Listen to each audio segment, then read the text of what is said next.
महात्म्य जानने से हमारा श्रद्धा होगा। हम क्यों श्रीमद् भागवत महापुराण क्यों श्रवण करेंगे, क्यों पाठ करेंगे? कोई महिमा तो होना चाहिए। तो महिमा जानने के बाद हमारा श्रद्धा बढ़ेगा, तभी श्रद्धा के साथ कुछ भी हम श्रवण करेंगे, कीर्तन करेंगे, तो हमको पूरा पूरा जो उसका लाभ मिलेगा हमको। अश्रद्धा के साथ कुछ भी करने से कोई लाभ नहीं होगा। अश्रद्धया हृतम श्रुतम, कहते हैं अश्रद्धया हृतम दप्तम तपस्तप्तम कृतम च जत् असदितु चते पार्थ न च तत्प्रेत्य नाइह। अश्रद्धा के साथ, हे अर्जुन, भगवान कहते हैं अर्जुन, अश्रद्धा के साथ अगर कुछ श्रवण करो, कुछ भी करो, अनुष्ठान करो, कोई लाभ नहीं होता है। इसलिए श्रद्धा के साथ हम श्रवण करना चाहिए। श्रद्धा कैसे होगा? महात्म्य श्रवण करने से श्रद्धा होगा। महिमा क्या है, हम क्यों श्रवण करेंगे? अनेक शास्त्र है, अनेक पुराण है, तो श्रीमद् भागवत महापुराण ही हम श्रवण क्यों करेंगे? क्या महिमा है, ये जानना जरूरी है। हमारे महात्मा के बारे में अनेक पुराण में वर्णन है। श्रीमद् भागवत महापुराण का महात्मा क्यों? कि श्रीमद् भागवत महापुराण जो है वो साक्षात भगवान ही है, साक्षात भगवान ही है। कोई ग्रंथ, कोई शास्त्र नहीं है, साक्षात भगवान ही है। जिस समय भगवान अपना लीला पूरा करके अपना स्वधाम प्रस्थान करने के लिए भगवान प्रस्तुत हो रहे थे, उस समय उद्धव जी आए। उद्धव जी आए, भगवान के श्री चरणों में दंडवत प्रणाम किया, बोले हे भगवान, आप मत जाइए, आप चले जाएंगे ये भौमों लोग छोड़ करके तो क्या होगा, ये जीवों का गति क्या होगा? और दुष्टों के जो संग के प्रभाव से साधु संत भी दुष्ट स्वभाव के अगर हो गए तो उनका कल्याण कैसे होगा? अब विचार करना थोड़ा, भगवान दया करना, कृपा करना, अब मत जाइए। तो भगवान ने विचार किया, सही बात है, उद्धव जी सही बात कह रहे हैं। तो भगवान विचार करके अपने सारे शक्ति को श्रीमद् भागवत महापुराण में निहित कर दिया। इसलिए श्रीमद् भागवत महापुराण साक्षात भगवान का शब्दमय विग्रह है। कोई भेद नहीं भगवान में और श्रीमद् भागवत महापुराण में कोई भेद नहीं है। कहते हैं तेनयं वाङ्मयी मूर्ति प्रत्यक्षा वर्तते हरे सेवनात् श्रवणात् पाठात् दर्शनात् पापनाशिनी। वाङ्मयी मूर्ति, शब्दमय विग्रह भगवान का। भगवान का अनेक प्रकार विग्रह है, जैसे दारू ब्रह्म, जगन्नाथ जी दारू ब्रह्म, उसी प्रकार शब्द ब्रह्म है श्रीमद् भागवत महापुराण। श्रीमद् भागवत महापुराण को जो भगवान का द्वादश भागवत, श्रीमद् भागवत महापुराण का द्वादश स्कंद जो है भगवान का श्री विग्रह है।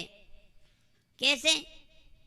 कहते हैं पादो जदीय प्रथम द्वितीय तृतीय तुर्यौ कथितो जदुरु नाभिस्तथा पंचम एव षष्ठौ भुजन्तरं जौ जुगलो तथान्यं कंठस्तु राजर नवमा जदेयौ मुखारविन्दं दशमा प्रफुल्लम् एकादश तस्य ललाटपट्टं शिरोऽपि तु द्वादश एव भाति।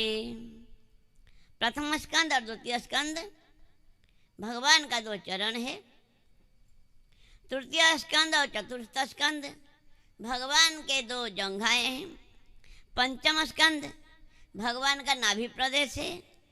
षष्ठ स्कंद भगवान का वक्षस्थल है। सप्तम और अष्टम दो स्कंद भगवान का दो बाहु है। नवम स्कंद भगवान का कंठ प्रदेश है, 10वां स्कंद भगवान का मुखारविंद है, 11 स्कंद भगवान का ललाट है और 12 स्कंद भगवान का शीर प्रदेश है, मस्तक है। ये 12 स्कंद भगवान का साक्षात श्री विग्रह, साक्षात अंग है। श्रीमद् भागवत महापुराण साक्षात भगवान का विग्रह है। एक कोई भक्त थे, उन्होंने कहीं कहीं कथा में सुना कि श्रीमद् भागवत महापुराण साक्षात भगवान है, तो उन्होंने श्रीमद् भागवत महापुराण का ही सेवा किया। नित्य प्रति श्रृंगार करना, भोग लगाना आदि आदि पूजा निधि पूजा विधि आदि करके साक्षात भगवान ही मानते थे। पूजा अर्चन आदि करते थे, तुलसी चंदन फूल आदि से अर्चन करते थे और नित्य प्रति श्रृंगार करते थे। सेवा करते करते उनका अंतिम समय आया। उन्होंने मन में सोचा कि मैं तो सारा जीवन भगवान श्रीमद् भागवत महापुराण को भगवान मान के मैंने पूजा किया, मुझे तो भगवान का दर्शन हुआ नहीं। मैं तो अभी शरीर छोड़ के जा रहा हूँ। विह्वल हो गए, रोने लगे, हे भगवान दया करो, कृपा करो, कब तक वंचना करोगे। तो देखते देखते ही श्रीमद् भागवत महापुराण से साक्षात भगवान कृष्ण श्री कृष्ण प्रकट हुए, राधा रानी प्रकट हुई, गोपियाँ प्रकट हुई और रास लीला हुआ उनके सामने। रास लीला का दर्शन करते करते शरीर त्याग करके नित्य लीला में प्रवेश कर गए। जय श्रीमद् भागवत महापुराण की जय। ऐसा महिमा है, हमारा विश्वास होना चाहिए, विश्वास होना चाहिए। श्रीमद् भागवत महापुराण को पुराण सम्राट कहा गया है। जितना पुराण है, पुराणों का सम्राट है श्रीमद् भागवत महापुराण। कहते हैं पद्म ब्रह्म गृहीत चामर जुगः बाराह संवेजितः ब्रह्मांडेन धृतात्र पत्र हस्ते स्कंदादिभिः संस्तुतः श्रीमद् वैष्णव सेवितानुगमनः सर्वेष्ट सिद्धिप्रदो श्रीमद् भागवत विधोर्विजयते सम्राट पुराण प्रभु। पद्म पुराण और ब्रह्म वैवर्त्य पुराण चामर ढुला रहे हैं, चामर सेवा कर रहे हैं। ये दो पुराण भागवत सम्राट का को चामर ढुला रहे हैं। और 12 पुराण पंखा कर रहे हैं, जयन कर रहे हैं। और छत्र धारण किए ब्रह्मांड पुराण, ब्रह्मांडेन धृतात्र पत्र हस्ते, छत्र धारण किए ब्रह्मांड पुराण। स्कंद पुराण, शिव पुराण आदि स्तुति कर रहे हैं। और वैष्णव आदि वैष्णव लोग श्रीमद् भागवत महापुराण का सेवा कर रहे हैं। और सम्राट के पीछे जिस प्रकार मंत्री आदि जा रहे हैं, पत्र मंत्री आदि, वैष्णव लोग अनुगमन कर रहे हैं श्रीमद् भागवत महापुराण सम्राट के। और सब इष्ट का प्रदान करने वाले ये पुराण सम्राट श्रीमद् भागवत महापुराण जययुक्त हो, जययुक्त हो। ऐसा बहुत महिमा है, क्या बताएं। हमारा क्या कहाँ तक हमारा अनुप्रवेश है, फिर भी आचार्यों का उच्चिष्ट चर्वण करके अपने को कृतार्थ मानेंगे। और कहते हैं श्रीमद्भागवतम पुराणमवलम यद्वैष्णवानां प्रियं यस्मिन् पारमहंसमेकमवलं ज्ञानं परं गीयते तत्र ज्ञानविरागभक्तिसहितं नैष्कर्म्य आविष्कृतं तत्श्रवणं सुपठन् विचारणपरो भक्त्या विमुच्ये नरः। श्रीमद्भागवतम पुराण तिलकम, पुराणों का तिलक है। ये अमर पुराण है, ये अमर पुराण है। और परमहंस संहिता है, श्रीमद् भागवत महापुराण परमहंस संहिता है। यहाँ पर नष्कर्म्यता का विवेचना किया गया है, आविष्कार किया गया है, निष्काम भक्ति का आविष्कार किया गया है। अब वैष्णव का पुराण है भागवत महापुराण, और ये श्रीमद् भागवत महापुराण का जो आश्रय लेते हैं, श्रवण पठन चिंतन मनन करते हैं, वे ये माया मोह से मुक्त होकर के शुद्ध भक्ति को प्राप्त करके, ज्ञान वैराग्य युक्त शुद्ध भक्ति को प्राप्त करके ये माया संसार से मुक्त होके नित्य भगवान के नित्य लीला में, नित्य सेवा में नियुक्त हो जाएंगे। ऐसा अद्भुत महिमा है श्रीमद् भागवत महापुराण का। सर्व वेदांत सारम ही श्रीमद् भागवतमिष्यते तद्रसामृत तृप्तस्य नान्यत्रस्य द्रतिः क्वचित्। सारे वेदांत, वेद वेदांत उपनिषद सबका सार है श्रीमद् भागवत महापुराण। इसी पुराण का श्रवण कीर्तन मनन में जो तृप्त हो रहे हैं, नित्य अवगाहन कर रहे हैं, ये अमृत का सागर में, उनके लिए दूसरे पुराण शास्त्र का और कोई जरूरत नहीं। इसीलिए कहते हैं, गौतम ऋषि कह रहे हैं कि अम्बरीश महाराज जी को, अम्बरीश शुको प्रोक्त श्रीमद्भागवतम शृणु पठस्व मुखेनापि यदिच्छसि परम गतिम। हे अम्बरीश महाराज, अगर तुम परम गति प्राप्त करना चाहते हैं आप, तो श्रीमद् भागवत महापुराण का श्रवण कीजिए और कीर्तन कीजिए। श्रीमद् भागवत महापुराण का तो श्रीमद् भागवत महापुराण को हम कैसे पहचानेंगे? कौन सा पुराण श्रीमद् भागवत महापुराण है? इसके लिए बताए हैं, ग्रंथाष्टदश सहस्र 12 स्कंद समन्वितः हयग्रीव ब्रह्म विद्या यत्र वृत्र वधस्तथा गायत्र्या च समारंभा तद्वै भागवतम विदुः। ये जो पुराण में 18,000 श्लोक है, 12 स्कंद है, हयग्रीव ब्रह्म विद्या का वर्णन जहाँ है, वृत्रासुर का वध का चरित्र जहाँ वर्णन है, और गायत्री से जो शुरुआत हुआ है वही भागवत महापुराण है। सत्यम परम धीमहि हमारा हम श्रवण करेंगे। पहला श्लोक में, मंगलाचरण का पहला श्लोक में सत्यम परम धीमहि गायत्री से शुरुआत हुआ है। यही श्रीमद् भागवत महापुराण है। बड़ा सौभाग्य की विषय है।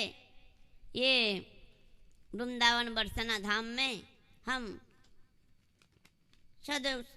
संत सदगुरु के सानिध्य में, बाबा महाराज जी के पावन सानिध्य में हमको श्रीमद् भागवत महापुराण श्रवण करने का सौभाग्य प्राप्त हो रहा है।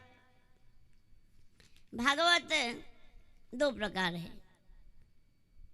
एक भागवत बड़ो भागवत शास्त्र, आरो एक भागवत भक्ति रस पात्र।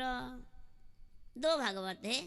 एक श्रीमद् भागवत महापुराण है और प्रेमी रसिक संत वही भी भागवत है। दोनों का सेवन करने के लिए बताया गया। ग्रंथ भागवत और भक्त भागवत दोनों का सेवन करने के लिए बताया गया।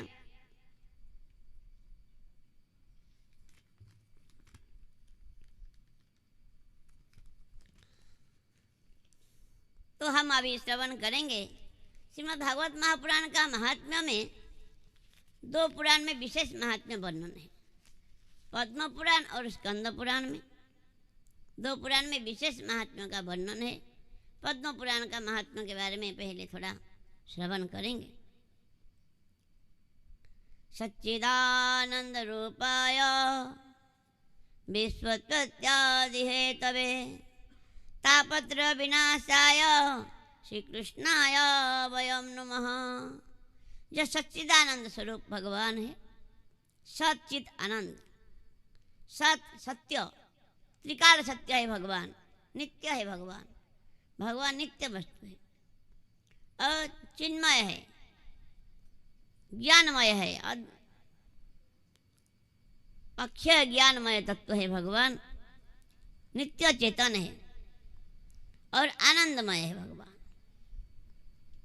और विश्व का उत्पत्ति, पालन और संहार का कारण है भगवान, और तीनों ताप का नाश करने वाले हैं।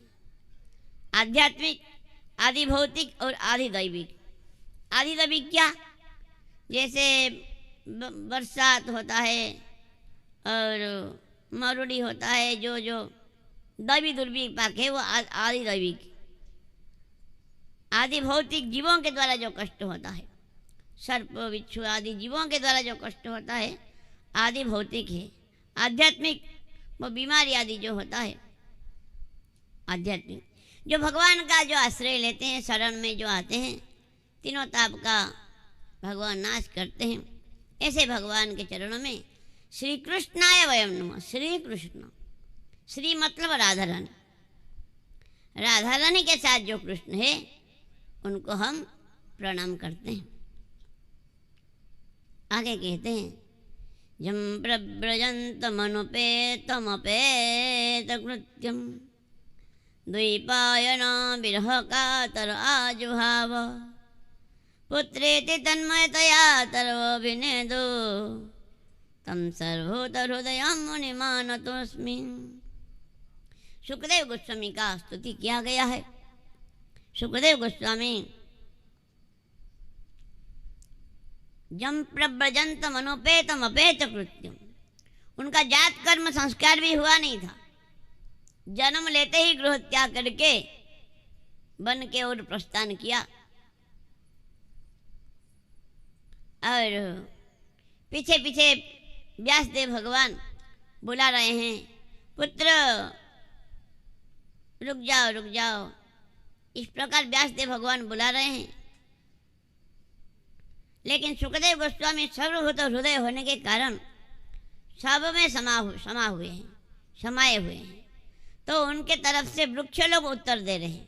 वृक्षों से आवाज आ रहा है सुकोहम सुकोहम, ऐसा वृक्षों से आवाज आ रहा है। ऐसे सर्वभूत हृदय सुखदेव गोस्वामी के चरण कमल में हम प्रणाम करते हैं। नैमिषारण्य का पुण्य भूमि में 88,000 ऋषि मुनि विराजमान है और उनके तरफ से प्रधान श्रोता के रूप में शौनक जी विराजमान है और वक्ता के रूप में सूत जी महाराज विराजमान है।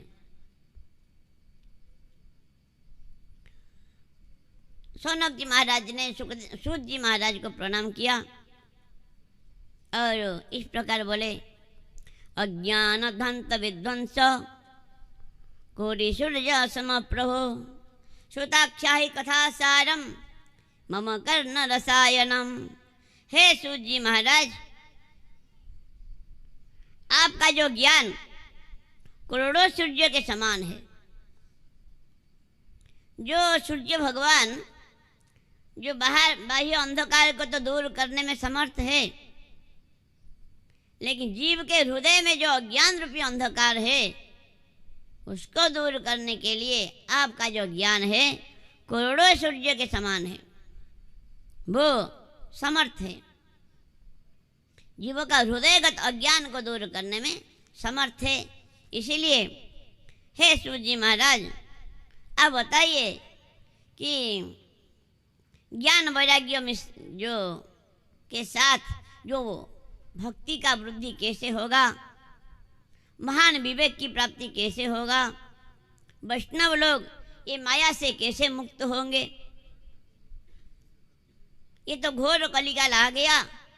ये जीवों का स्वभाव ज्यादातर असुर स्वभाव जैसा हो गया है। अनेक प्रकार क्लेश से दग्धीभूत हो रहे हैं। इनका कल्याण का क्या उपाय है, आप कृपा करके बताइए। आप बताइए क्यों बोले? शास्त्र में तो वर्णन है, शास्त्र पढ़ के जान जाएंगे। कहने का मतलब, कहते हैं कि शास्त्र जिस प्रकार मेघ, वो मेघ वर्षा करते हैं तो सबका प्राण का आधार है, उसी प्रकार शास्त्र पढ़ के, शास्त्र अध्ययन करके कोई सार तत्वों को हम जान नहीं पाएंगे। हमारे संत सद्गुरुदेव वो मेघ का पानी, बरसात का पानी जैसा है, और शास्त्रों सब शास्त्रों से उनका निचोड़, उनका सार सर्वस्व वो ग्रहण करते हैं और हमको देते हैं। इसीलिए कहते हैं भागवत पढ़ गया वैष्णव रस्ताने, एकांत आश्रय करो चैतन्य चरणे। वैष्णव के सानिध्य में भागवत अध्ययन करो, खुद नहीं कर पाएंगे, नहीं जान पाएंगे। भागवत पढ़ने से खाली ज्ञान हो नहीं पाएगा। इसीलिए भोले बाबा कहते हैं, अहम वेद्मि शुको वेत्ति व्यास वेत्ति न वेत्ति वा भक्त्या भागवत ग्राह्यम न बुद्ध्या न च टिक्कया। भोले बाबा कहते हैं भागवत मैं जानता हूँ और सुखदेव गोस्वामी जानते हैं, व्यासदेव भगवान जान सकते नहीं भी जान सकते, उसमें संदेह है। व्यासदेव भगवान जानते हैं या नहीं जानते हैं, इसमें संदेह है। भक्ति के द्वारा ही भागवत को जाना जा सकता है, ना टीका पढ़ के, ना विद्या के द्वारा श्रीमद् भागवत महापुराण को जाना नहीं जा सकता। इसीलिए ये जीव का ये बोधगम्य विषय नहीं है। संत सद्गुरु कृपा करें, बताएं, समझाएं, तो उनका कृपा से ही कुछ हो सकता है, नहीं तो अपना सामर्थ्य से, अपना चेष्टा से कुछ भी नहीं हो सकता। जो भी हो सुख कहते हैं, शौनक जी कहते हैं, चिंतामणि लोक सुखम सुरद्रु स्वर्ग संपदम प्रजच्छति गुरु प्रीतो वैकुंठम जोगी दुर्लभम। हे सूत जी महाराज, जो चिंतामणि है, हमने तो कोई देखा नहीं चिंतामणि, लेकिन ऐसा सुना जाता है चिंतामणि ये पृथ्वी का सारे सुख को दे सकता है। और कल्पवृक्ष है स्वर्ग में, कल्पवृक्ष स्वर्ग का सुख को दे सकते हैं, लेकिन भगवत प्राप्ति नहीं करा सकते। लेकिन गुरुदेव अगर किसी को प्रसन्न हो जाए, प्रजच्छति गुरु प्रीतो वैकुंठम जोगी दुर्लभम, गुरुदेव सद्गुरुदेव भगवान अगर प्रसन्न हो जाए, कृपा कर दे, तो ये भगवान का नित्य धाम, नित्य गोलोक धाम, नित्य वैकुंठ धाम भगवान को भी दे सकते हैं, ऐसा सामर्थ्य है। इसीलिए हे सूत जी महाराज, आप हमारे लिए गुरु तुल्य है, गुरु ही है, और आप कृपा करके सारे सिद्धांत का सार बताइए। श्रेयसां च भवेत् श्रेयः पावनानं च पावनम कृष्ण प्राप्तिकरं शाश्वत साधनम तद्वदाधुना। हे सूत जी महाराज, जो कल्याण को भी कल्याण करने वाला है, ऐसा साधन आप बताइए, और पवित्र को भी पवित्र करने वाले हैं, और भगवान का शाश्वत प्राप्ति करने वाला है, ऐसा साधन आप कृपा करके बताइए। कल्याण को भी कल्याण, ये क्या है? जैसे कल्याणकारी अनेक साधन है, तपस्या करना, व्रत करना आदि आदि,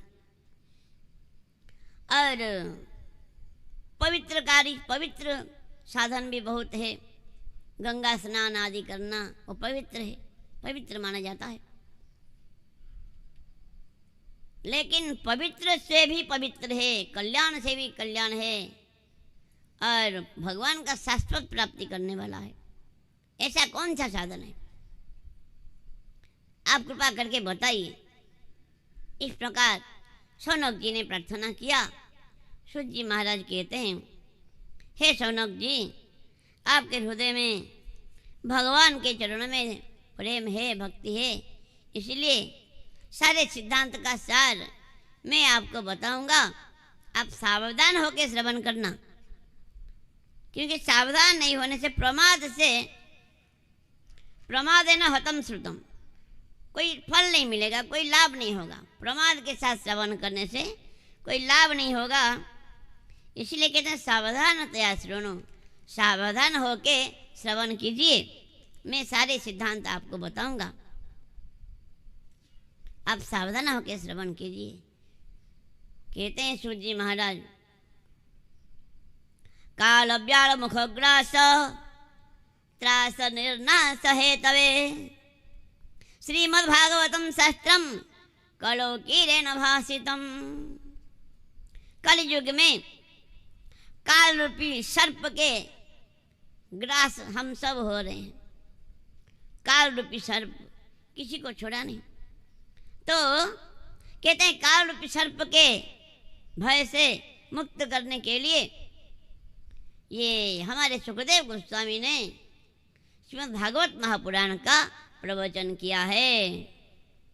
यही सारे पवित्र को पवित्र करने वाला साधन यही है, और कल्याण से भी कल्याणकारी साधन यही है। सारे साधन का सार यही है। इसीलिए हे शौनक जी, आप सावधान से श्रवण कीजिए। श्रीमद् भागवत महापुराण का क्या महिमा है। जिस समय सुखदेव गोस्वामी राजा परीक्षित जी महाराज को भागवत कथा श्रवण कराने के लिए गंगा किनारे विराजमान थे, उस समय स्वर्ग देवराज इंद्र ने अमृत का कलश लेकर आ गए। देवराज इंद्र ने प्रणाम किया, देवताओं ने प्रणाम किया सुखदेव गोस्वामी को, और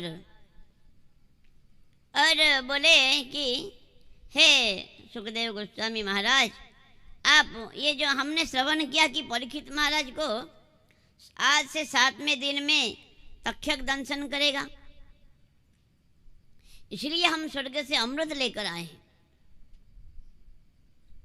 सुखदेव गोस्वामी बोले ये लोग इतना उदार कैसे हो गए, अमृत तो इतना आसानी से मिलता नहीं किसी को, और अमृत का समुद्र से मंथन जब हुआ भगवान को 4 अवतार लेना पड़ा, ऐसा संतों का कहना है।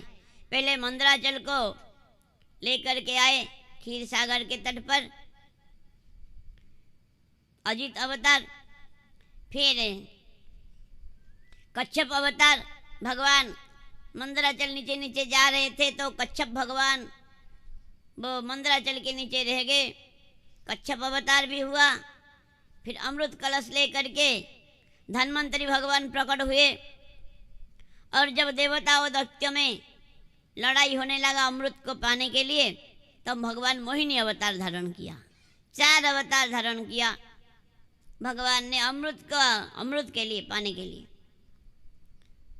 देवताओं को अमृत पिलाने के लिए 4 अवतार लेना पड़ा।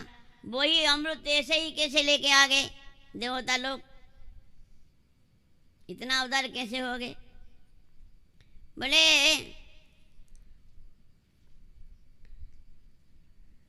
कथा सुधा प्रजच्छस्व गृहीत्वैव सुधामिमाम।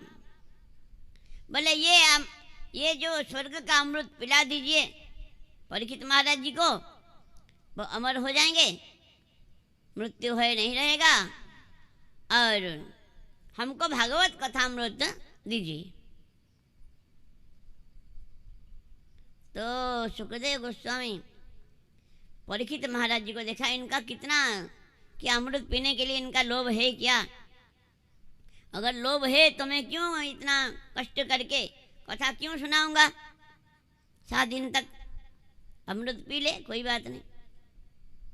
नहीं, परीक्षित महाराज जी श्रवण भक्ति का आचार्य है, तो उनके मन में थोड़ा सा भी लोभ नहीं हुआ अमृत के प्रति। बोले परीक्षित महाराज जी सोच रहे ये लोग क्यों बीच में आ गए, हम प्रेम से कथा सुनने के लिए यहाँ आए थे, ये देवता लोग क्यों विघ्न डाल दिया, कब जाएंगे, जल्दी जाएंगे यहाँ से, अच्छा होगा।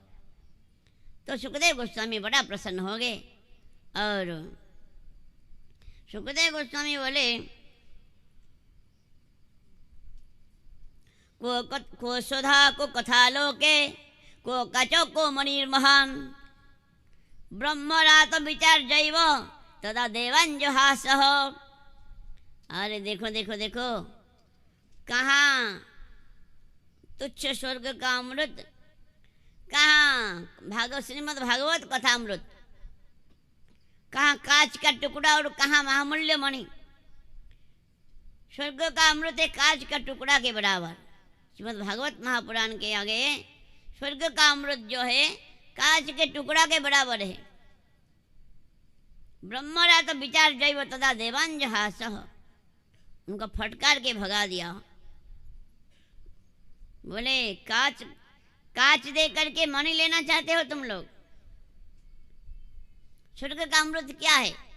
स्वर्ग का अमृत का बड़ा महिमा बताया जा रहा है। स्वर्ग का अमृत, कोई अमृत पीने से अमर होता है, लेकिन वो हमेशा के लिए नहीं, कुछ समय के लिए। जब पुण्य क्षय हो जाता है वो नीचे धकेल देते हैं। खिने पुण्य मरते लोके भी संत, यहाँ फिर आना पड़ेगा। नरक में जाते हैं पाप करके, पाप करते हैं जो नरक में जाते हैं, पाप का फल भोग के फिर यहीं आ जाते हैं। स्वर्ग के लोग पुण्य करके जाते हैं स्वर्ग में, भोग करके फिर यहाँ आ जाते हैं। तो क्या महिमा स्वर्ग का अमृत का? स्वर्ग का अमृत पीने से कोई भगवत प्राप्ति होता नहीं। तो जो भी हो, तो देवता लोगों ने ब्रह्मा जी के पास गए, बोले पितामह देखिए देखिए, जो सुखदेव गोस्वामी के पास हम अमृत लेके गए थे, अमृत हमको दो, अमृत कथा अमृत हमको दो, और ये स्वर्ग का अमृत आप पिलाओ। तो हमारे बात को तो माने नहीं। सुखदेव गोस्वामी क्यों नहीं दिया? कथा के लिए सब अधिकारी है। श्रीमद् भागवत महापुराण कथा श्रवण का सब अधिकारी, कोई योग्यता नहीं चाहिए। कोई ब्राह्मण ही श्रवण करेंगे, शूद्र नहीं करेंगे ऐसा नहीं, सब श्रवण कर पाएंगे। लेकिन ये लोग श्रवण करने के लिए नहीं आए थे। स्वर्ग के देवता लोग ये बिजनेस करने के लिए आए थे। देना लेना तो बिजनेस है। अमृत लो और कथा दो। वहाँ पर बैठ के श्रवण करते तो श्रवण करते, कोई मना नहीं था, लेकिन इसीलिए सुखदेव गोस्वामी ने स्वीकार नहीं किया। तो ब्रह्मा जी को प्रार्थना किया, देखिए ऐसा ऐसा हुआ है। ब्रह्मा जी बोले रुक जाओ थोड़ा, देखो क्या होता है गति। कथा सुनने से परीक्षित महाराज जी का क्या गति होता है तुम देखो, आप लोग इंतजार कर दो 7 दिन, उसके बाद देखेंगे। तो जब कथा श्रवण किया, 7 दिन कथा श्रवण करके परीक्षित महाराज जी जब नित्य धाम को प्रस्थान किए, तब तो ब्रह्मा जी भी चकित हो गए। ब्रह्मा जी भी चकित हो गए और अपने बुद्धि रूपी तराजू में एक पलड़े पर सारे पुराण सारे शास्त्र रखा और एक पलड़े पर श्रीमद् भागवत महापुराण को रखा, और देखा कि जो श्रीमद् भागवत महापुराण का पलड़ा ही भारी हुआ। इसलिए ब्रह्मा जी ने निरूपण किया, मे निरे भगवत रूपम शास्त्रम भागवतम कलौ पठना श्रवणा सद्यो वैकुंठ फलदायकम। ये पृथ्वी में जो श्रीमद् भागवत पुराण है साक्षात भगवान ही है। जब पठन श्रवण आदि करते हैं वो भगवान का चरणों में अमल प्रेम को प्राप्त करते हैं, नित्य प्रेम को प्राप्त करते हैं। ऐसा महिमा है। हे सूत जी महाराज कहते हैं, हे शौनक जी, पूर्व काल में सनक आदियों ने नारद जी को ये भागवत कथा सुनाया था। सप्ताह यज्ञ, सप्ताह की कथा सुनाया था। यद्यपि ब्रह्मा जी से चतुश्लोकी भागवत श्रवण किए थे नारद जी महाराज, फिर भी सनक आदियों से जो सप्ताह श्रवण की कथा नारद जी महाराज ने श्रवण किया था। शौनक जी ने पूछा कहाँ पर कैसे मिलन हुआ? नारद जी महाराज तो एक जगह में टिकने वाले नहीं, घूमते रहते हैं। क्यों घूमते हैं? कहते हैं, हमारे मलोक पीठ महाराज जी कहते हैं जो परिवेशन करने वाले ही घूमते रहते हैं। भोजन करने वाले एक जगह में बैठते हैं, परिवेशन करने वाले घूमते हैं। अगर परिवेशन करने वाले अगर एक जगह रह जाएंगे तो किसी को भोजन नहीं मिलेगा। इसी प्रकार जो ये तो शरीर का खाद्य है तो दाल चावल आदि, आत्मा का खाद्य क्या है? कथा, भगवान की कथा, भगवान की कथा अमृत। तब कथामृतम तप्त जीवनम कवि विरीरितम कल्मषापहम श्रवण मंगलम श्रीमदाततम भुवे गृह्णन्ति ते भूरिदा जना। तो कथा रूपी अमृत को पिला रहे हैं नारद जी महाराज घूम घूम के। सारा तीनों लोक में घूमते हैं, परिवेशन करते हैं, तो भ्रमण करना पड़ता है।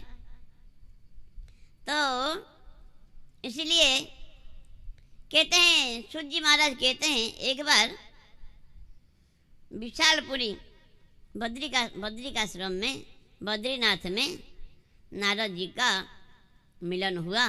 सनकादि ऋषियों से मिलन भेंट हुआ। सनकादि ऋषि को प्रणाम किया नारद जी। बोले, सनकादि ऋषियों बोले, हे नारद जी, आप इतना चिंतातुर क्यों हो, इतना दुखी क्यों हो? कहाँ अब जल्दी जल्दी कहाँ से आ रहे हो, कहाँ जा रहे हो? आपको देखने से लगता है आप थोड़ा चिंता में हो। क्या कारण है, बताओ हमको। आप तो साधु महात्मा है, साधु संतों को चिंता नहीं करना चाहिए। साधु महात्मा को चिंता क्यों होता है? कहते हैं, साधु संतों को दूसरों का कष्ट देख के चिंता होता है, अपना कष्ट नहीं होता है। दूसरों का दुख देख के वो दुखी हो जाते हैं संत महापुरुष। इसलिए संत हृदय नवनीत समाना, कहे कहाई पर कहीं ना जाना। अपन त्राप द्रवत न बनेता, परताप द्रवत ही संत। साधु का हृदय माखन के समान कहते हैं, लेकिन वो भी ठीक नहीं है। माखन तो खुद ताप पाने से पिघल जाता है, संत दूसरों के ताप से पिघल जाते हैं। दूसरों का कष्ट देख के, दूसरों का दुख देख के उनका हृदय द्रवीभूत हो जाता है। इसलिए संतों का ऐसा महिमा है। तो नारद जी महाराज को पूछा तो नारद जी बोले, हे सनकादि ऋषियों, हे हमने ये पृथ्वी को श्रेष्ठ मान करके यहाँ पर आया, पृथ्वी लोक में आया। यहाँ पर सारा जगह में, सारे तीर्थ में भ्रमण किया। रामेश्वरम, कुरुक्षेत्र, हरिद्वार, काशी, गोदावरी, सारे जगह में मैंने भ्रमण किया, लेकिन कहीं भी मुझे शांति नहीं मिला, मन को शांति नहीं मिला मुझे। हर जगह कलियुग का प्रभाव है। मंदा समंद मतयो मंद भाग्य उपद्रुतः। पहले तो मंदा आलसी है लोग, कलियुग के जीव बहुत आलसी है और बुद्धि भी बड़ा खराब है, भाग्य भी बहुत खराब है और बहुत उपद्रवग्रस्त है। ऐसे कलियुग का जो घोर कलिकाल का हमने प्रभाव देखा। हर जगह कपट है और छल कपट भरा हुआ है। हर जगह लड़ाई झगड़ा, घर घर में लड़ाई झगड़ा होता है और ईर्ष्या, द्वेष, राग आदि दोष देखते देखते मैं बड़ा चिंतित हो गया, मुझे बड़ा कष्ट हुआ। फिर मैंने वृंदावन आया। वृंदावन में आया, भगवान का लीला स्थली है, थोड़ा शांति लगेगा, तो वृंदावन में आया, अच्छा लगा। लेकिन वहाँ पर मैंने एक आश्चर्य दृश्य देखा। क्या देखा? वहाँ पर मैंने देखा यमुना किनारे एक युवती बैठी है, उनके पास में दो वृद्ध जो पड़े हैं और अनेक स्त्रियां वो जो देवी का सेवा कर रहे हैं, कोई पंखा कर रहे हैं, कोई पानी पिला रहे हैं, वो बड़ा दुखी है। मैंने जाके देखा, फिर मैं लौट के जा रहा था, वो देवी ने मुझे बुलाया। भो भो साधु क्षणं तिष्ठ मच्चिन्तामपि नाशय दर्शनं तव लोकस्य सर्वथा गौहरं परम। हे साधु, हे महात्मा, थोड़ा रुक जाइए, रुक जाइए, मेरा दुख का दूर कीजिए। आपका दर्शन से सारे पाप का नाश हो जाता है। तो नारद जी महाराज बोले, आप कौन हो? ये दो वृद्ध कौन है? ये सारे देवियां आपका सेवा कर रही है, ये सब कौन है? वो कह रही है, अहम भक्ति रीति ख्याता इमो में तनयो मतो ज्ञान वैराग्य नामानो काल जोगे नरजरो। हे नारद जी महाराज, मैं साक्षात भक्ति हूँ। ये दो पुत्र मेरा ज्ञान और वैराग्य है। ये जो देवियां मेरा सेवा कर रही है, गंगा आदि तीर्थ है, नदियां है। और मेरे बारे में कहता हूँ, थोड़ा सुनिए। मैं द्राविड़ देश में उत्पन्न हुई, कर्नाटक में वृद्धि प्राप्त हुई, और महाराष्ट्र में कहाँ कहाँ मेरा बड़ा सम्मान हुआ, लेकिन गुजरात में आकर के मुझे बुढ़ापा आ गया। तो मेरा दुख का निवृत्ति कीजिए। बुढ़ापा आ गया गुजरात में, गुर्जरे जीर्णतम गता। तो गुजरात में अभी कहते हैं, गुजरात में अभी जो भक्ति महारानी जिस समय बोली थी, अब नारद जी महाराज उस समय ऐसा ही स्थिति था गुजरात का, अब ऐसा नहीं है। कहता अब नरसिंह मेहता जी बड़े बड़े प्रेमी रसिक संत हुए हैं। गुजरात तो बहुत बड़ा आगे, भक्ति में सबसे आगे चले गए। गुजरात के लोग भक्ति में सबसे आगे चले गए। अभी वो स्थिति नहीं है। जो भी हो, बोले वृंदावन आया, वृंदावन में मैं आ गया। वृंदावन में आकर ही मैं फिर से मैं तरुणी अवस्था प्राप्त हो गई, लेकिन मेरा तो पुत्र अभी भी बुढ़ापा उनका जाता नहीं। वृंदावन पुनः प्राप्य नवीने वो स्वरूपिणी जाता हम युवती सम्यक पृष्ठ रूपा तु संप्रतम। वृंदावन आकर के मैं फिर से नव तरुणी हो गई, रूप यौवन संपन्ना हो गई। मेरा तो पुत्र तो अभी भी उन बुढ़ापा जाता नहीं। मैं माँ हो के मैं तरुणी हूँ, अब मेरा पुत्र हो के बूढ़े हो गए, बड़ा दुख लग रहा है। इसका कोई निराकरण कीजिए महाराज, आपका दर्शन तो कभी व्यर्थ नहीं जाता है। नारद जी महाराज कह रहे हैं, देवी आप चिंता मत करो, आप तो साक्षात भगवान का प्रियतमा हो, प्रिया हो, और मुक्ति तो आपका दासी है। और चिंता नहीं करना। भगवान देखिए, भगवान द्रौपदी का कैसे कुरुसभा में रक्षा किया था, भगवान ने गोपियों का कैसे आदर किया था। भगवान तो कहीं चले नहीं गए, अब चिंता क्यों करती हो? चिंता नहीं करना, आपका दुख का निवृत्ति जरूर होगा। इस प्रकार नारद जी महाराज बोले, भक्ति महारानी को समझाए। भक्ति महारानी को बड़ा आनंद हुआ।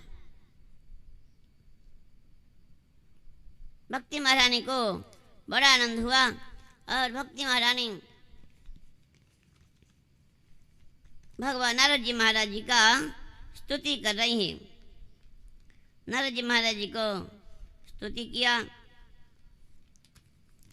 जयति जगति माया यस्य कायाधवस्ते वचन रचनमेकं केवलं चाकनय ध्रुवपदमपि जातो यत्कृपातो ध्रुवयं सकल कुशल पात्रं ब्रह्मपुत्रं नतास्मि। हे नारद जी महाराज, आपका एक बार ही उपदेश प्राप्त करके प्रहलाद जी महाराज, कयाधु नंदन प्रहलाद जी, वो मृत्यु के ऊपर विजय प्राप्त कर लिया, माया को जीत लिया। और ध्रुव महाराज ने ध्रुव पद को प्राप्त कर लिया। हे सर्वमंगलमय, हे नारद जी महाराज, हे साक्षात ब्रह्मा जी का पुत्र, मैं आपको प्रणाम करता हूँ। इस प्रकार भक्ति महारानी नारद जी महाराज जी को स्तुति किया। और नारद जी महाराज भक्ति महारानी का दुख निवृत्ति करने के लिए अनेक प्रकार के चेष्टा किया। ज्ञान वैराग्य के कान के पास आकर के, जा उठो उठो, हे ज्ञान उठो, हे वैराग्य उठो, कोई उठे नहीं। वेद वेदांत सुनाया, वेद वेदांत सुनाया, बार बार गीता सुनाया,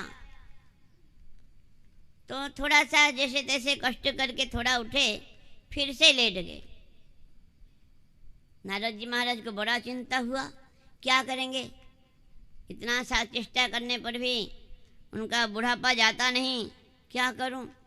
नारद जी महाराज ने उस समय आकाशवाणी हुआ, हे देवर्षि, आप चिंता मत करो, आपका उद्यम निश्चय सफल होगा, आप सत्कर्म का अनुष्ठान करो और साधु भूषण संत महात्मा वो सत्कर्म के बारे में आपको बताएंगे, आप चिंता नहीं करना। नारद जी महाराज ने सुना, सब लोगों ने सुना वो आकाशवाणी, लेकिन उसका कोई मतलब ही समझ नहीं पाए। सत्कर्म, कौन सा सत्कर्म करेंगे वो तो बताया नहीं, और साधु संत कौन बताएंगे, कौन साधु संत, साधु भूषण, साधु महात्मा बताएंगे सत्कर्म के बारे में, वो भी आकाशवाणी ने कुछ बोला नहीं। क्या करें, सबको पूछने लगे नारद जी, ऋषि मुनि जितने जितने संतों को, सब मन में सोचा ब्रह्मा जी का पुत्र है, उनको पता नहीं तो हम क्या बताएंगे। कोई मौन व्रत करने का नाटक कर लिया, बोले मैं मौन व्रत में कुछ बोलूँगा नहीं, बताने से बता नहीं पाएंगे तो अच्छा नहीं लगेगा। कोई कोई नारद जी को देखते ही भागे, देखते ही भाग, क्यों रहेंगे तो पूछेंगे हमको, शर्मिंदा क्यों होंगे हम, चलो भाग जाओ यहाँ से। इस प्रकार नारद जी तो समझ नहीं पाए, फिर बद्रीनाथ में आए, वहाँ पर सनक आदियों से उनका मिलन हुआ, उनका मिलन हुआ। सनक आदि ऋषि का बड़ा सुंदर स्तुति किया नारद जी ने।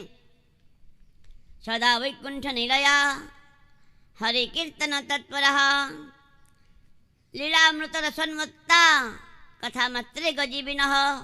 हे सनक आदि ऋषियों, आप तो भगवान की लीला में ही हमेशा मत्त रहते हैं और भगवान का नाम का नित्य आप कीर्तन करते रहते हैं, और आपका हमेशा कभी बुढ़ापा आपको आता नहीं, हर हमेशा 5 साल का ही रहते हैं। भोले बाबा से के भी बड़े भाई है सनक आदि, 5 साल के जैसा ही रहते हैं। और भगवान की कथा ही आपका जीवन है, कथा मात्रे का जीवन हो। कथा में उनको इतना आनंद आता है, चारों भाइयों में से कोई एक वक्ता हो जाते हैं और 3 श्रोता हो जाते हैं, कथा सुनते रहते हैं। कथा में, भगवान की कथा में ऐसा आनंद है, सबको आनंद आता है। भगवान की कथा, लीला कथा में सबको आनंद आता है। तो इस प्रकार स्तुति किया। सनक आदि बोले, हे देवर्षि नारद जी, आप चिंता नहीं करना, जो श्रीमद् भागवत महापुराण है वही, उसी का अनुष्ठान करने से तुम्हारा जो उद्यम निश्चय सफल होगा और भक्ति ज्ञान वैराग्य का निश्चय दुख का निवृत्ति होगा। आप चिंता नहीं करना, श्रीमद् भागवत महापुराण का आयोजन किया जाना चाहिए, आयोजन करो, तभी आपका जो भक्ति महारानी ज्ञान वैराग्य का दुख का निवृत्ति होगा। श्रीमद् भागवत महापुराण कहते हैं, जत फलम नास्ति तपसा न योगे न समाधिना अनायासेन तत्सर्वं सप्ताह श्रवणे लभेत जो तपस्या समाधि योग आदि के द्वारा जो नहीं प्राप्त नहीं होगा, सप्ताह भगवान की श्रीमद् भागवत महापुराण कथा श्रवण से ही सब कुछ प्राप्त हो जाएगा। ग्रंथाष्टादश सहस्र द्वादश स्कंद समन्वित परीक्षित सुख संवाद शृणु भागवतम च तत्। इसमें 18,000 श्लोक है, 12 स्कंद है, परीक्षित महाराज जी सुखदेव गोस्वामी का संवाद है, यही श्रीमद् भागवत महापुराण है। श्लोकार्धम श्लोकपादम वा नित्यं भागवतं विदुः पठस्व स्वमुखे नापि यदिच्छसि परम गतिम। अगर परम गति को प्राप्त करना चाहते हो श्लोक नित्य प्रति एक श्लोक हो, या श्लोक का आधा हो या आधा का भी आधा हो, नित्य प्रति पाठ करना चाहिए। जो जिनके घर में श्रीमद् भागवत महापुराण का पूजन होता है वो घर तीर्थ हो जाता है। और बड़ा ही महिमा श्रीमद् भागवत महापुराण का। और जो लोग श्रवण नहीं करते हैं श्रीमद् भागवत महापुराण का, जो श्रवण नहीं करते हैं, जीवन भर में एक बार भी जो भागवत का श्रवण नहीं किया, वो लोग क्या है, कहते हैं आजन्म मात्रमपि येन सखे सठेन किंचित चित्तं विधाय सुख शस्त्र कथा न पीता चंडालवत् खरवत् पततेन नीता मिथ्या सजन्म जननी जनि दुख भाजः। कहते हैं आजन्म मात्रमपि येन सठेन किंचित, वो सठ है जो जीवन भर में एक बार भी भगवान की कथा नहीं सुना, वो सठ है। चांडाल है, वो चांडाल के समान है। चांडाल कहने पर भी माने नहीं, वो गद्दा के बराबर है, कहते गद्दा के समान है वो। और इतना से भी माने नहीं बोले, कहते हैं संत कभी गाली नहीं देते, लेकिन कथा नहीं सुनने वाले के ऊपर इतना नाराज हो गए तो बोले वो तो केवल अपनी माता को गर्भ यंत्रणा देने के लिए जन्म लिया था, प्रसव का पीड़ा देने के लिए जन्म लिया था, उसका कोई वैल्यू नहीं जन्म लेने का। बोले वो पृथ्वी का भार है, वो पृथ्वी का भार है, वो जीते जी मुर्दा के बराबर है जो कथा नहीं सुना कभी जीवन में। और कहते हैं स्वर्ग के देवता लोग भी कहते हैं जो पृथ्वी का भार है, ऐसे मनुष्य को धिक्कार है जो जीवन भर में कभी भगवान की कथा नहीं सुना, ऐसे लोगों को धिक्कार है।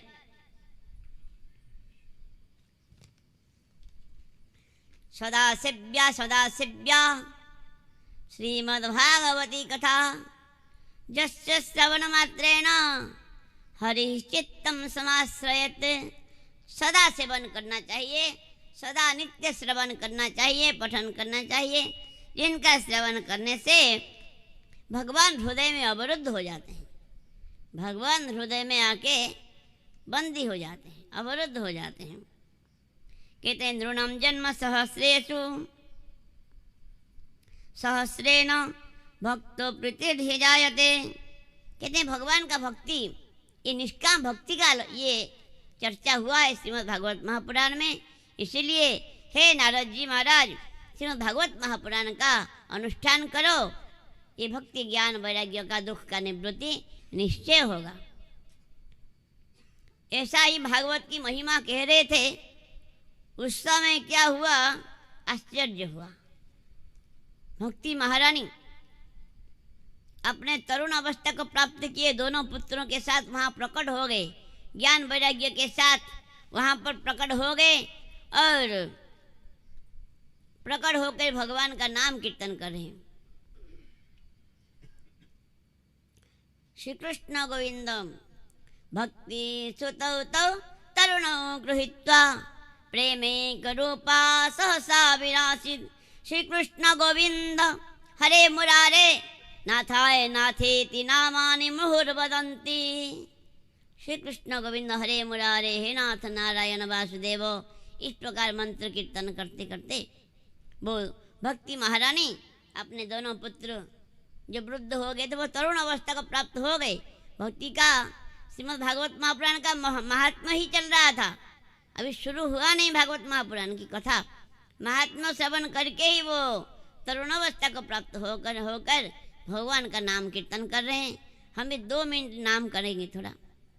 श्री कृष्ण गोविंद हरे मुरारे, हे नाथ नारायण वासुदेव। श्री कृष्ण गोविंद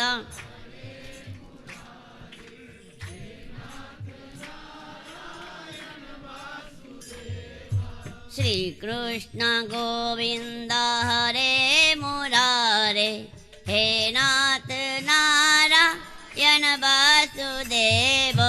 श्री कृष्ण गोविंद हरे मुरारे, हे नाथ नारायण वासुदेव। हे नाथ नारायण वासुदेव, हे नाथ नारायण वासुदेव, हे नाथ नारायण वासुदेव, हे नाथ नारायण वासुदेव। श्री कृष्ण गोविंद हरे मुरारे, हे नाथ नारायण वासुदेव।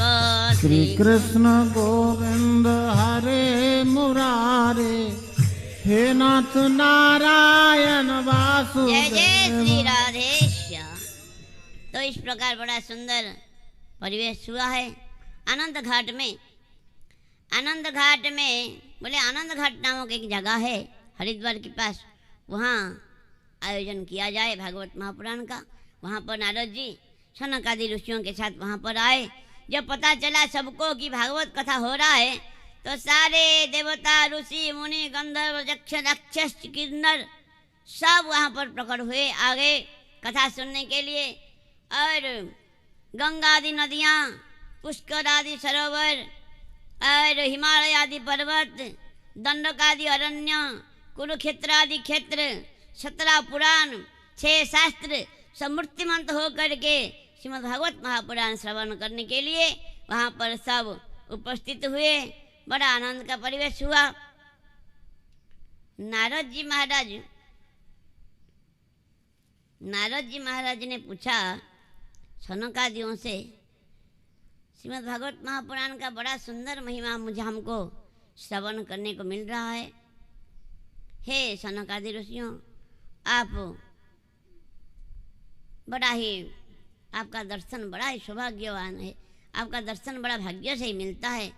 क्या महिमा आपका बताएं।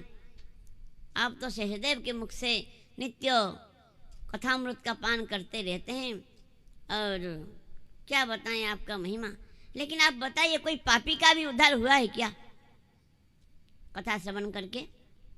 सनक आदि कह रहे हैं जैसा भी पापी क्यों ना हो, बड़ा से बड़ा पापी, दुराचारी, व्यभिचारी कैसा भी क्यों ना हो, भागवत कथा श्रवण से मुक्त हो जाते हैं। जो 5 प्रकार का महापाप भी किया है अगर कोई, ब्रह्म हत्या, सुरापान, गुरुपत्नी गवाना, सोने का चोरी और विश्वासघात, ये 5 महापाप है।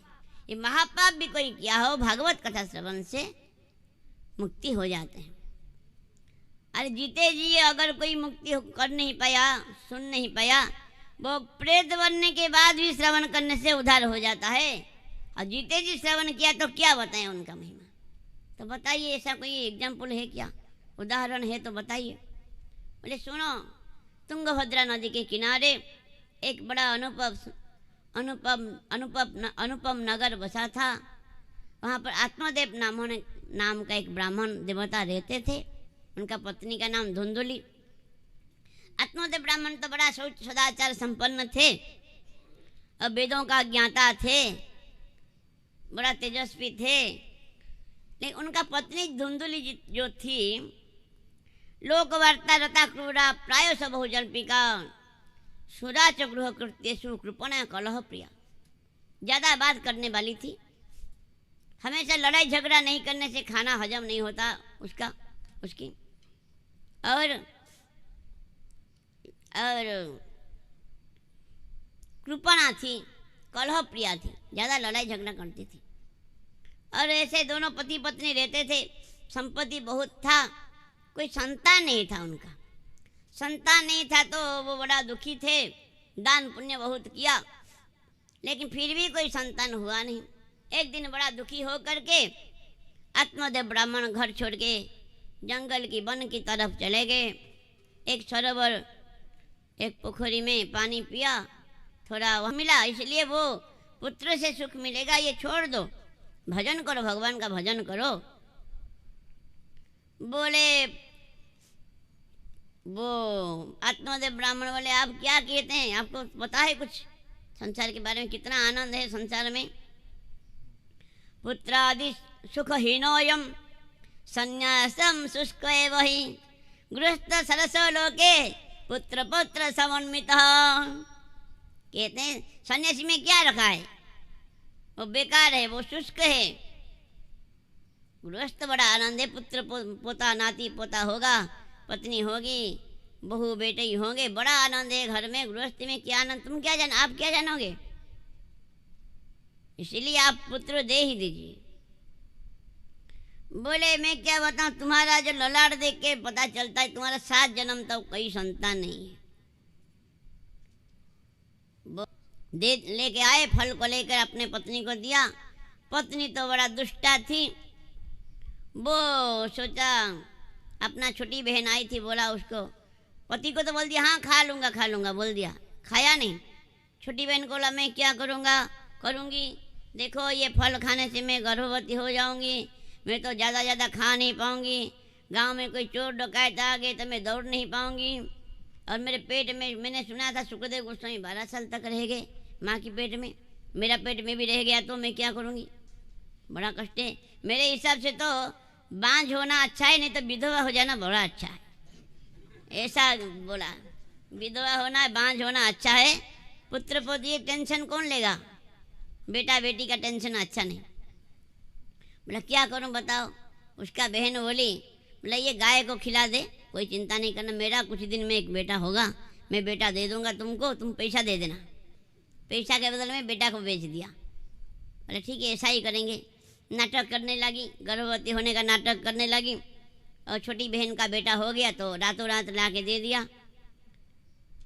और ये बोल दिया मेरा बेटा हुआ है। ब्राह्मण तो सरल है, बोला मेरा बेटा हुआ है, कोई कष्ट नहीं हुआ, अच्छा बेटा हो गया, लेकिन मेरा स्तन में दूध नहीं है, क्या करूँगी।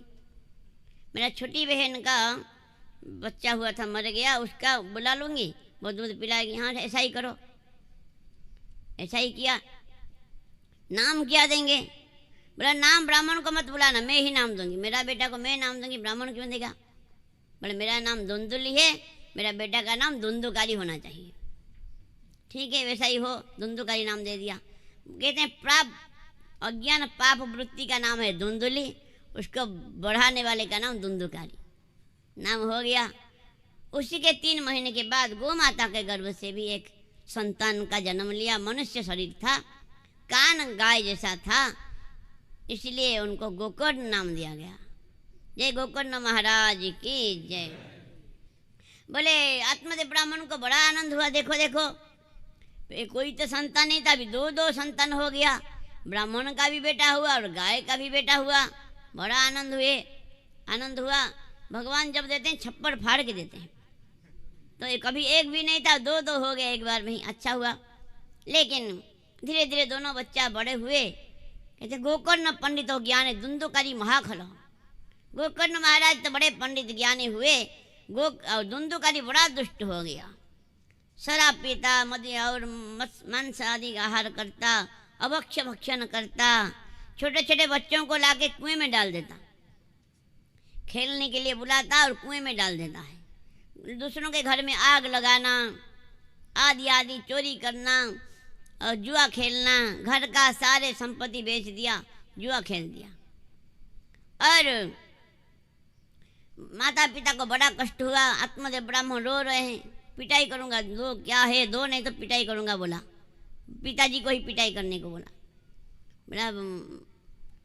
सन्यासी महात्मा कह रहे थे तो माने नहीं, तो अभी अच्छा ज्ञान हो गया, गृहस्थ बनने का अच्छा ज्ञान हो गया आत्मदेव ब्राह्मण को। बोले क्या करूँ, बोले एक दिन रो रहे थे तो गोकर्ण महाराज आए, क्या हुआ पिता ना, मेरा ऐसा स्थिति है और मुझे उद्धार करो, मैं क्या करूं, मेरा कुछ।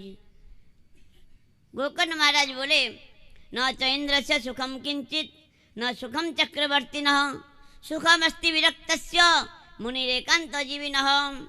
हे पिताश्री, यहाँ सुख नहीं है, दुखालय अशाश्वतम। संसार को सर्टिफिकेट मिला, बोर्ड लगा है, ये दुख का दुकान है, दुख का दुकान में दुख मिलेगा, दवाई का दुकान में सब्जी थोड़ी मिलेगा। ये दुख का दुकान है संसार, यहाँ सुख पाने चाहते हो कहाँ से मिलेगा, इसलिए वन में चले जाओ, सर्वम त्यक्त्वा वनम रजो।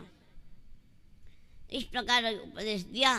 बोले मैं क्या करूं, मैं क्या वन में जाके क्या करूं, कुछ बताओ।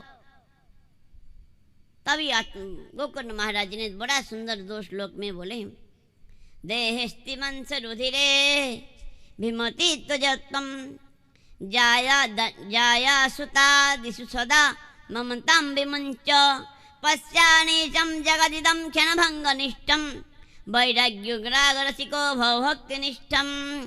ये शरीर में क्या है, हाड़ मांस का शरीर है, इसमें ममता, ये मैं शरीर हूँ, ये ज्ञान छोड़ दो, शरीर संबंधियों से ममता छोड़ दो, पुत्र आदि घर आदि से, और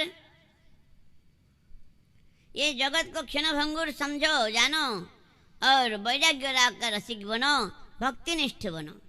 और आगे कहते हैं, धर्म भजस्व सततम त्यज लोक धर्मान सेवस्व साधु पुरुषान जहि काम तृष्णाम अन्य दोष गुण चिंतन मास मुक्ता सेवा कथा रसमोह नितरम पिबत्तम। और परम धर्म का आश्रय लो, ये लौकिक धर्म का त्याग करो, ये पुत्र धर्म, ये जो स्त्री धर्म, ब्राह्मण धर्म, क्षत्रिय धर्म आदि लौकिक धर्म है। ये परम धर्म में भगवान का भक्ति है। सवै पुंच पर धर्म जत भक्ति न दक्ष।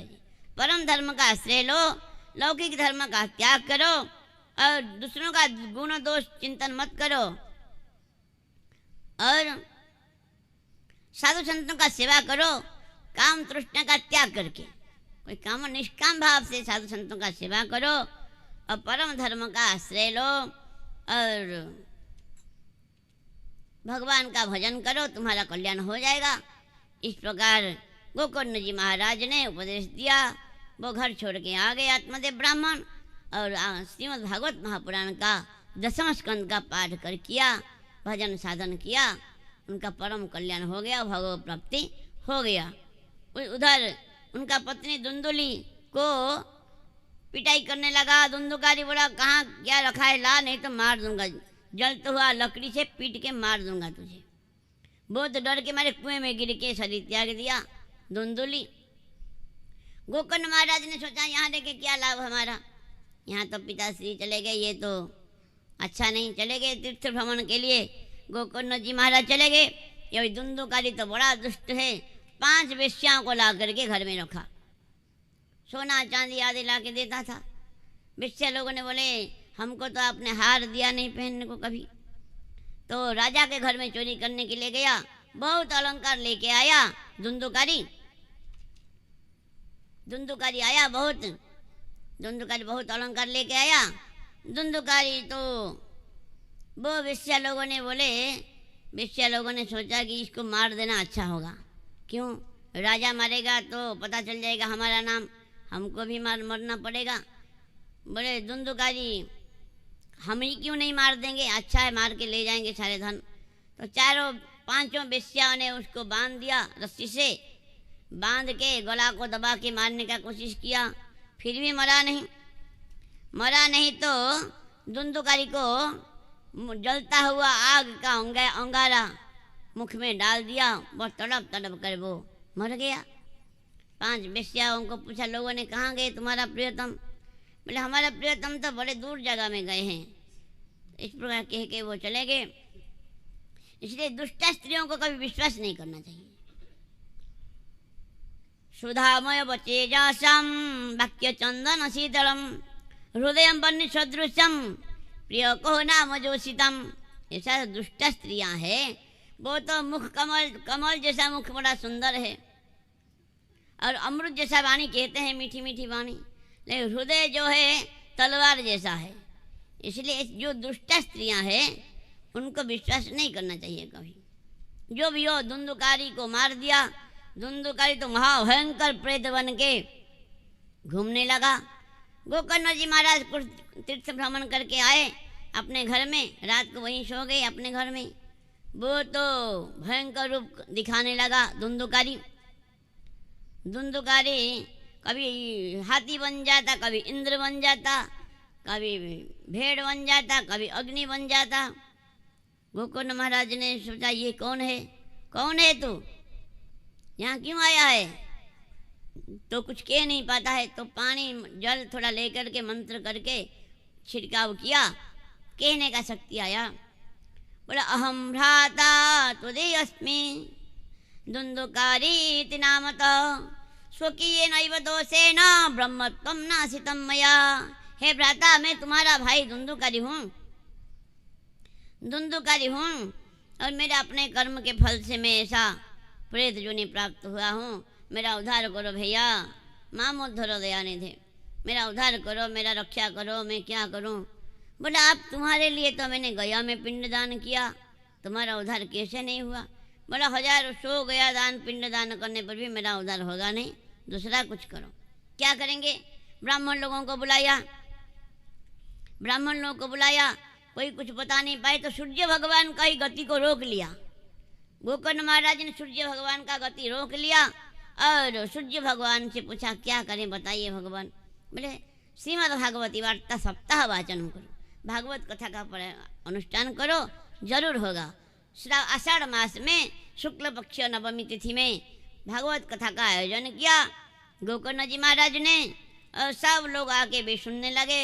एक बांस गाढ़ा गया था, 7 गांठ वाला एक बांस था, वो तो वायु रूप था, कहीं जा नहीं सकता। वो बांस में आके बैठ गया, बांस के छिद्र में आके बैठ गया वो धुंधुकारी, और कथा सुनने लगा।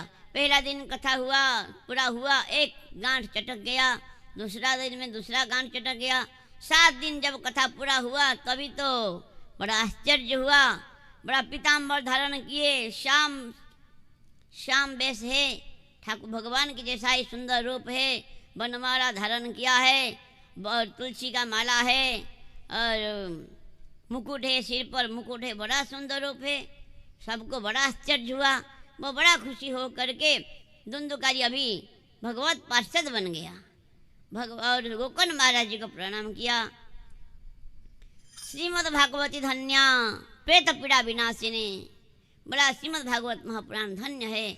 मैं कितना कष्ट पा रहा था, मेरा कल्याण हो गया है भैया, आपकी कृपा से मेरा परम कल्याण हो गया है। इस प्रकार बोलते बोलते वैकुंठ से विमान आया। विमान में बैठकर अपने धाम में जा रहा था। तभी गोकर्ण महाराज जी ने पूछा भगवत पार्षदों को, इतने लोगों ने कथा सुना था, एक का ही कल्याण क्यों हुआ, सबका क्यों नहीं हुआ? बोले नहीं, सबने अच्छी तरह से मनन नहीं किया। कथा तो सुन के चले गए लेकिन मनन नहीं किया, चिंतन नहीं किया। ये 7 दिन तक उपवास रह करके कथा श्रवण किया, मनन किया। ऐसा अगर सब करेंगे तो सबका हो जाएगा। अगले श्रावण मास में फिर कथा का अनुष्ठान किया। उसी कथा में तो कुत्ता तक, चंडाल कुत्ता, सब जितने लोग श्रोता थे, हजारों लाखों विमान आसमान में मंडराने लगा, और साक्षात भगवान गोलोक बिहारी कृष्ण आ गए वहाँ पर, और गोकर्ण महाराज जी को आलिंगन किया। बोले देखो कितने लोगों का उद्धार कर दिया। जिस प्रकार रामचंद्र भगवान ने सारे अयोध्या का उद्धार कर दिया था, वह अपने धाम को लेके चले गए थे, उसी प्रकार गोकर्ण महाराज की कृपा से हजारों लाखों विमान आया, सब कुत्ता चंडाल सबको भगवान के धाम में विराजमान करा बैठा दिया गया। गोकर्ण महाराज को भगवान ने आलिंगन किया और अपना ही रूप बना लिया। उनको शरीर त्याग किया नहीं गोकर्ण महाराज, और सब अपने धाम में भगवत धाम को जानने लगे। इस प्रकार भागवत महापुराण का बड़ा ही सुंदर महिमा है। और सप्ताह श्रवण की विधि के बारे में वर्णन है। भागवत वक्ता कौन है, कौन कथा कर सकता है? विरक्तो वैष्णव विप्रो वेद शास्त्र विशुद्धिकृत दुष्टांत कुशलो धीरो वक्ता कार्य अति निस्पृह। ब्राह्मण होना चाहिए, विरक्त होना चाहिए, वैष्णव होना चाहिए, दृष्टांत देने में सक्षम होना चाहिए, और निष्काम होना चाहिए। कथा का बिजनेस नहीं करना चाहिए। इतना देने से कथा करेंगे, इतना देना पड़ेगा, ये तो बिजनेस है, ऐसा नहीं होना चाहिए। और निष्काम भाव से कथा करना चाहिए। इस प्रकार बड़ा ही भागवत कथा का महात्मा के बारे में ऐसा वर्णन हुआ। जिस समय कथा का समाप्ति की ओर जा रहा था, उस समय साक्षात सुखदेव गोस्वामी वहाँ प्रकट हुए और बड़ा सुंदर संकीर्तन हुआ। कथा के बाद बड़ा सुंदर संकीर्तन हुआ और प्रहलाद महाराज, ध्रुव बलि महाराज, इंद्र सब वहाँ पर उपस्थित हो गए और बड़ा सुंदर संकीर्तन हुआ। प्रहलादस्तालधारी तरलगतितया चोद्धव कंचधारी वीणाधारी सुरस्ते स्वर कुशलतया रागकर्तार्जुन भुक् इंद्रवादि मृदंग जय जय शुकरा कीर्तने ते कुमारा जत्राग्रे भाव वक्ता सरसरचनया व्यासपुत्रोऽवतर्णः। बोले प्रहलाद महाराज करताल बजाने लगे वो कीर्तन में, और इंद्र मृदंग बजाने लगे, और अर्जुन जी गीत आलाप करने लगे, और उद्धव मजीरा बजाने लगे और जय ध्वनि देते हैं। हमारे सनक आदि ऋषियाँ जय ध्वनि दे रहे हैं, नारद जी बीणा बजा रहे हैं, और सबके आगे सुखदेव गोस्वामी नृत्य करते हुए जा रहे हैं। नृत्य मतलब वो अंगभंगी करके जा रहे हैं, जैसे गिरिधर लीला, बंशीधारी लीला आदि नाम के हिसाब से वो अपना अपना अंगभंगी करके दिखा रहे हैं। सब बड़ा आनंद। उनके बीच में भक्ति माला ने अपने ज्ञान वैराग्य दो पुत्रों को ला करके नृत्य किया। बड़ा सुंदर नृत्य हुआ, सुंदर संकीर्तन हुआ। भगवान वहाँ पर प्रकट हो गए, साक्षात भगवान वहाँ पर प्रकट हो गए। भगवान बोले क्या चाहिए वरदान मांगो। तो बोले कभी वरदान क्या मांगा। नारद जी बोले हे भगवान, कभी भी अगर आगे कभी भागवत कथा जहाँ भी अनुष्ठान होगा, आप सपाट सारे सब परिकरों के साथ लेकर के वहाँ पर आप उपस्थित जरूर होंगे, ये वरदान चाहिए। तथास्तु, भगवान ने तथास्तु बोले। इसलिए कहीं भी अगर कथा होता है, सारे परिकरों के साथ भगवान जरूर उपस्थित होते हैं। अपनी राधा रानी गोपियों के साथ भगवान जरूर उपस्थित होते हैं, कथा सुनते हैं। बड़ा अद्भुत महिमा है कलयुग में, भागवत श्रवण का बड़ा सुंदर महिमा है। और इस प्रकार जमराज जी, एक श्लोक लास्ट में रह गया, थोड़ा सा 2 मिनट। जमराज जी अगर कोई दूत लोग हाथ में पास लेकर के आते हैं मर्त्य में मरे हुए का लेने के लिए, तो कान में कहते हैं जमराज जी, क्या कहते हैं? कहते हैं सपुरुषमपि वीक्ष्य पाशहस्तम वदति जम किल तस्य कर्णमूले परिहर भगवते कथा समत्तान् प्रभुरम अन्य नूनम न वैष्णवानम। बोले दूतो लोग इधर आओ, मेरे पास आओ। कान में कहते हैं क्या? देखो, जो भगवान की कथा में झूम रहा है, आनंद ले रहा है, भगवान के नाम कीर्तन में जो आनंद ले रहे हैं, उनको गलती से भी कभी नहीं ले आना हमें मेरे पास। क्यों? मैं वैष्णव का स्वामी नहीं हूँ, मैं विमुख का स्वामी हूँ। भगवान का जो कथा सुनता है, भगवान का जो नाम कीर्तन करता है, वो तो वैष्णव हो गया। उनके ऊपर मेरा कोई अधिकार नहीं। उनके द्वारा अगर कोई गलती भी हो जाता है, भगवान उसका विचार करते हैं, मेरा अधिकार नहीं है। लास्ट में एक प्रश्न पूछ लिया सौनक आदि ऋषियों ने सूत जी महाराज को पूछा, जो कथा हुआ कब कब हुआ था? पहला कथा भगवान का स्वधाम प्रस्थान के बाद 30 साल के बाद सुखदेव गोस्वामी ने कथा किया था, भाद्रव मास शुक्ल पक्ष नवमी से। उससे 2 साल के बाद आषाढ़ मास शुक्ल पक्ष नवमी से गोकर्ण महाराज जी ने कथा किया था। उससे और है, एक श्लोक गा लेंगे भागवत का। जन्मादस्य जतोन्मयादिरत चार्थे सौविज्ञास्पदात् तेन ब्रह्म हृदादि कवये मोह्यन्ति जस्सुरयः तेजवारि मृदां यथा विनिमयो यत्र सर्गं रसा धाम्ना स्वेन सदा निरस्तः कुरः कुहकं सत्यं परम धीमहि। इस प्रकार श्रीमद् भागवत महापुराण का महिमा है। बाबा महाराज जी की कृपा से, गुरुदेव की कृपा से हमने श्रवण किया। हमारा कोई योग्यता पात्रता नहीं है एक शब्द भी कहने के लिए। कथा कहने दूर की बात, हमको तो मनुष्य कहने लायक भी नहीं, किसी को मुंह दिखाने लायक नहीं। ये कोई दीनता की बात नहीं, सच्ची बात कह रहे हैं। फिर भी क्या करें, वाणी को पवित्र करने के लिए थोड़ा कीर्तन किया। कथा में कोई त्रुटि विच्युति हो तो क्षमा चाहता हूँ। बा महाराज जी के श्री चरणों में अनंत कोटि साष्टांग दंडवत प्रणाम करके कथा को विश्राम देता हूँ। वंशा कल्प